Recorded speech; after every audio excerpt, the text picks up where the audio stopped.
Le mondial 2026 est terminé pour les Grenadiers. 3 matchs, 3 défaites, 0 points, une élimination intervenue dès la deuxième journée. Haïti est devenu le premier pays officiellement éliminé de ce tournoi. Et pourtant, on est obligé de nuancer ce tableau brut parce que ce qui s'est passé sur les pelouses américaines en juin 2026 n'est pas qu'une simple série de défaites. C'est un retour après 52 ans d'absence. C'est la qualification la plus difficile dans une zone CONCACAF qui ne pardonne pas contre des équipes rodées à la compétition. C'est Wilson Isidore qui surgit contre le Maroc et offre à tout un peuple un but à pleurer et à chérir longtemps. Mais au-delà de l'histoire, au-delà des émotions, il y a une réalité sportive et une réalité institutionnelle dont il faut parler franchement. Et cette réalité, c'est que Sébastien Migné ne sera vraisemblablement plus l'entraîneur des Grenadiers dans les prochaines semaines. Bonjour à tous. Avant de continuer, je vous demande de prendre un instant pour vous abonner à la chaîne et mettre un like. Cela nous encourage beaucoup dans la poursuite de notre travail. Selon plusieurs sources, dont le journaliste Romain Molina, la FHF serait déjà à la recherche d'un nouveau sélectionneur. Ce n'est pas une surprise totale. Le technicien français ne serait pas particulièrement enthousiaste à l'idée de prolonger son aventure avec la sélection nationale, d'autant qu'il avait été profondément marqué par l'attitude de la fédération haïtienne à l'automne dernier, lorsque la qualification au mondial semblait compromise. Les dirigeants n'auraient alors pas caché leur intention de lui trouver un remplaçant, ce qui a poussé Migné lui-même à explorer d'autres opportunités. On a donc deux parties qui se regardent en chien de faïence, une relation abîmée et un bilan sportif à la Coupe du Monde qui ne plaide pas pour une reconduction. À ce stade, aucune décision officielle n'a été annoncée par la FHF, mais les prochains jours pourraient être décisifs. Arrivé en mars 2024, Migné avait accepté une mission particulièrement complexe. Grâce à la qualification historique obtenue, il avait obtenu une prolongation de contrat pour conduire l'équipe durant la phase finale. Qualifier Haïti pour un mondial, peu importe comment et peu importe le contexte, c'est un exploit que l'histoire ne peut pas effacer. Mais une qualification, aussi belle soit-elle symboliquement, ne suffit pas à masquer les problèmes structurels qui se sont révélés de façon criante au moment où ça comptait le plus. Commençons par le premier match contre l'Écosse. Sur le papier, c'était le match le plus abordable du groupe C, pas le Brésil, pas le Maroc, l'Écosse, une équipe compétente sans être de premier rang mondial. Migné avait opté pour un système en 4-4-2. Sur le papier, le choix pouvait se défendre. Mais ce qui s'est passé sur le terrain a laissé les supporters perplexes. Haïti s'est incliné 1-0 et surtout n'a pas vraiment semblé en mesure de renverser la vapeur lorsque l'adversité s'est présentée. Plus inquiétant encore, alors que les Grenadiers étaient menés et avaient besoin de trouver des solutions offensives, Migné n'a effectué que 3 remplacements sur les 5 autorisés. Dans un match où Haïti ne pouvait pratiquement pas se permettre de perdre des points, cette gestion prudente a laissé de nombreux observateurs perplexes. 3 remplacements sur 5 possibles. Dans un match de Coupe du Monde, quand tu es mené, quand tu as besoin de forcer le destin, tu utilises tous tes jokers. C'est la moindre des choses. Cette frilosité, cette tendance à ne pas aller chercher la victoire jusqu'au bout dans la gestion du banc, c'est quelque chose qui reviendra comme un leitmotiv tout au long de ce groupe. Mais c'est peut-être face au Brésil que les critiques à l'égard de Migné ont pris leur dimension la plus forte. Pour ce deuxième match, Migné avait choisi d'évoluer en 5-4-1 avec Pierrot en pointe. Il avait opté pour une formation très défensive avec 5 défenseurs et un seul attaquant de pointe, Franz Di Piero. Voilà qui résume tout. Face au Brésil, déjà dos au mur après la défaite contre l'Écosse, Migné choisit de mettre Wilson Isidore sur le banc pour aligner un bloc bas à 5 défenseurs. Wilson Isidore, l'attaquant qui avait déjà montré en club une efficacité redoutable, le joueur qui, avant ce mondial, avait publiquement annoncé son ambition de marquer en Coupe du Monde, celui qui avait terminé meilleur buteur de Lokomotiv Moscou, commence le match de la dernière chance sur le banc. Et le résultat ? Isidore entre à la pause et se montre immédiatement dangereux, avec une frappe contrée après avoir récupéré une mauvaise passe de Danilo. Il est entré, il a failli marquer dans les premières minutes de sa présence sur le terrain. La question qui se pose naturellement est « Pourquoi n'était-il pas là depuis le début ?» Si le meilleur attaquant haïtien entre en jeu et crée immédiatement du danger face à la défense brésilienne, c'est que ce choix de le laisser sur le banc pour 45 minutes était discutable, pour ne pas dire inexplicable. Malgré leur qualité technique et physique, les Haïtiens se sont montrés limités tactiquement en faisant souvent le mauvais choix. Ce qui a aussi choqué, c'est la façon dont Migné a répondu aux critiques. Avant le match contre le Brésil, quand les observateurs et journalistes remettaient en cause son 4-4-2 contre l'Écosse, il a lâché. Tous les commentaires sur le système 4-4-2 sont des commentaires de bas étage, des commentaires de bar. Voilà comment il a qualifié les questionnements légitimes d'une presse et d'une communauté haïtienne passionnée par leur équipe nationale.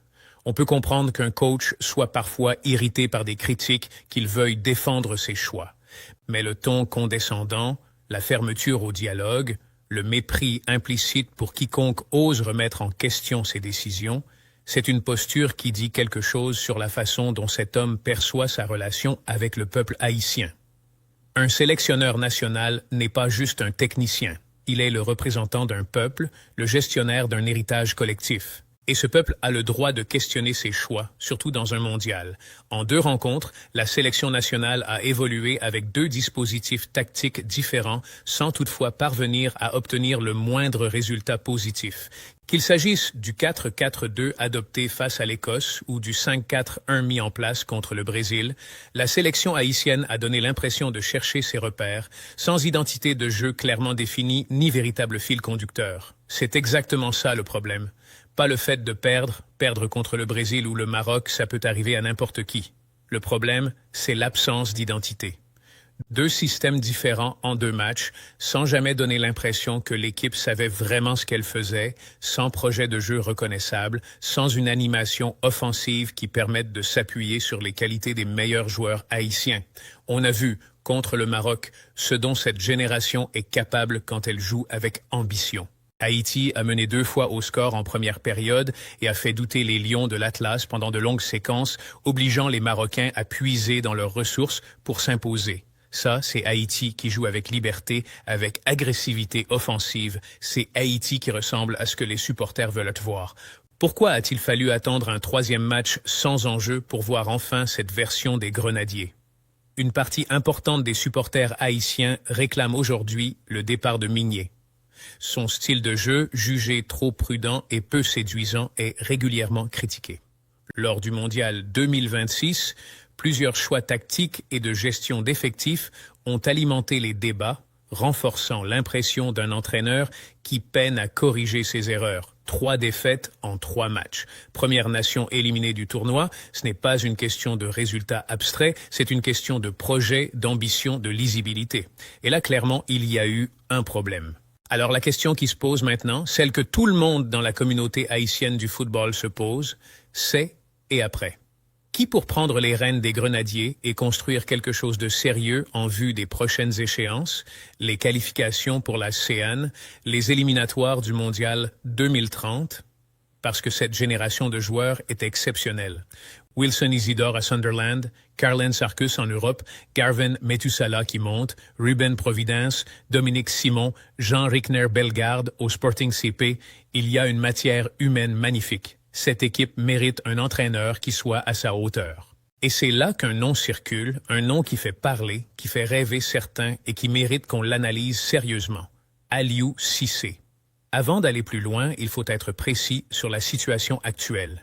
Aliou Cissé a été officiellement nommé sélectionneur de l'Angola le 9 avril 2026 et présenté à la presse à Luanda. Il a signé un contrat de 4 ans avec les Palancas Negras. Donc Cissé n'est pas libre. Il est engagé avec l'Angola. Cette vidéo ne prétend pas qu'il va débarquer demain à Port-au-Prince. Ce qu'on fait ici, c'est une analyse. Si la FHF devait chercher un profil de cette envergure, pourquoi Cissé représenterait-il un choix logique et ambitieux pour Haïti? Commençons par le parcours. Aliou Cissé a été sélectionneur du Sénégal de 2015 à 2024, soit 9 ans à la tête d'une nation africaine. Il a conduit le Sénégal à son premier sacre continental lors de la CAN 2021. Il a mené les Lions à la finale en 2019 et il les a qualifiés pour la Coupe du Monde 2022 où ils ont atteint les 8e de finale. C'est un bilan qui parle. Cissé n'est pas un inconnu qui débarquerait dans le grand bain. C'est un homme qui sait ce que c'est que de porter un peuple sur ses épaules, qui sait ce que c'est que de travailler avec des joueurs de la diaspora évoluant en Europe, qui sait ce que c'est que de faire des choix difficiles dans des moments décisifs. Sa carrière de joueur, elle aussi, est un atout. Aliou Cissé a été capitaine du Sénégal lors de la Coupe du Monde 2002, où ils ont atteint les quarts de finale, battant au passage les champions du monde en titre, la France, dès le premier match. Il a joué en Angleterre, à Birmingham City et Portsmouth. Il a grandi dans le football de haut niveau, il en connaît les codes, les exigences, les pressions. Et surtout, il a une chose que Migné n'a manifestement pas réussi à construire avec les Grenadiers, une relation émotionnelle profonde avec ses joueurs et avec le peuple qu'il représente. Ce qui rend Cissé intéressant pour Haïti, c'est aussi sa capacité à gérer des groupes de joueurs issus de la diaspora. Au Sénégal, il a dû naviguer entre des joueurs nés en France comme Sadio Mané, Kalidou Koulibaly, Idrissa Gueye, des stars de Premier League et de Serie A, et les construire en équipe homogène avec une identité claire. C'est exactement le défi haïtien. Wilson Isidore joue en Championship anglais à Sunderland. Carlin Sarkus évolue en Europe. Jean Rickner Bellegarde est au Sporting CP. Ces joueurs ont des expériences, des caractères, des habitudes de haut niveau. Ils ont besoin d'un patron qui les respecte, qui sache les challenger, qui construise avec eux un projet de jeu ambitieux et cohérent, pas un technicien qui les laisse sur le banc au moment crucial ou qui les traite comme des pions interchangeables dans un système défensif sans âme. Il y a aussi quelque chose de symboliquement puissant dans l'idée d'un entraîneur africain, d'un homme noir, à la tête de la sélection haïtienne. Haïti est la première république noire de l'histoire, née d'une révolution qui a défié les puissances coloniales. Confier son équipe nationale à un homme comme Cissé, c'est une cohérence narrative et identitaire que beaucoup de supporters haïtiens apprécieraient. Ce n'est pas le seul critère. Le football est d'abord affaire de compétences, mais ça compte dans la façon dont une sélection nationale se projette, dans la façon dont les joueurs s'identifient à leur staff. Maintenant, parlons franchise. Aliou Cissé a aussi ses limites et ses zones d'ombre.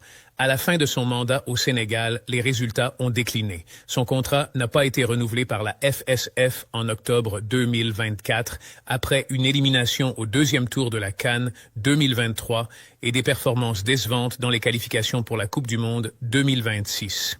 Sa courte expérience en Libye n'a pas été un succès retentissant non plus, même si son bilan reste honorable avec 3 victoires, 4 nuls et une seule défaite en 8 rencontres. C'est surtout des problèmes financiers et administratifs avec la fédération libyenne qui ont mis fin à l'aventure.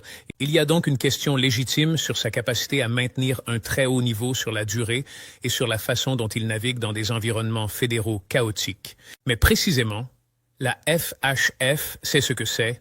Un environnement chaotique. Haïti vit dans l'adversité permanente. Et Cissé, qui a su qualifier le Sénégal pour plusieurs Coupes du Monde malgré les aléas, qui a remporté une CAN dans un contexte africain complexe, a montré qu'il sait travailler dans l'imperfection. Ce n'est pas l'idéaliste qui attend des conditions parfaites pour performer. C'est un pragmatique de l'élite. Ce qu'Haïti doit maintenant exiger de sa fédération, c'est de prendre une décision rapide, claire et ambitieuse entre une éventuelle reconduction de Migné et la volonté d'ouvrir un nouveau chapitre avec un entraîneur plus expérimenté, capable de répondre aux exigences croissantes du football moderne et aux attentes du public. Les dirigeants devront prochainement trancher. Il n'y a pas de place pour l'hésitation ou la demi-mesure. Cette génération de joueurs haïtiens est peut-être la meilleure que le pays ait jamais produite. Les qualifications pour 2030 vont débuter dans quelques mois. L'élimination du premier tour ne doit pas être un traumatisme, elle doit être le point de départ d'une reconstruction structurée. Wilson Isidore l'a dit lui-même après le match contre le Maroc. On a une sacrée génération, on n'est qu'au début. On a regardé les Écossais les yeux dans les yeux, on les a fait douter.